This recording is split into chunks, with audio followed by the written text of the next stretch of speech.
Cowee was a very important place, an extremely important place to the history of this country.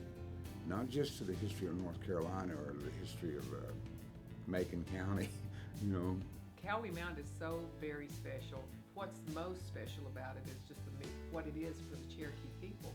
It is a sacred place that's been there for thousands of years. This mound was built at the junction of several trails that radiate out across the mountains in every direction. The mound was the central point of habitation for an area that would be considered a town, a metropolitan area, for lack of a better term. It was their economic center in the 1700s, and that's where everyone came for the deer trade. Hence the name Cowee.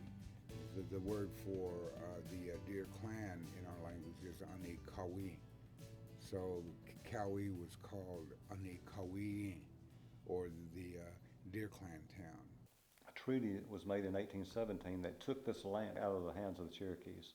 That treaty was revised in 1819, but the federal government had a stipulation in there that any Cherokee family that wanted to become a citizen could remain and have 1 square mile of land per household.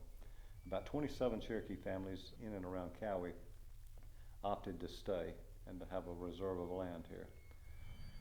Meanwhile, the land speculators that had been pushing this treaty all along owned 5 million acres of Cherokee land. Just in a couple of years, they snapped it up. People began to move in right at the end of 1836 when Indian removal began. In 1838, it became one of the trails used in the Trail of Tears.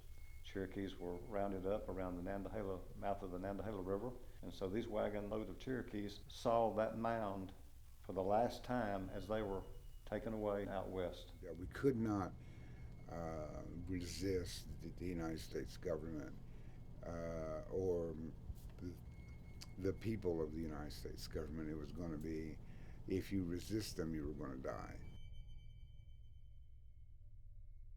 One of the greatest things that happened in recent years was the fact that the Land Trust for the Little Tennessee was able to purchase the land with the Cowee Mound on it. LTLT started the project to conserve Cowee Mound in probably 2005.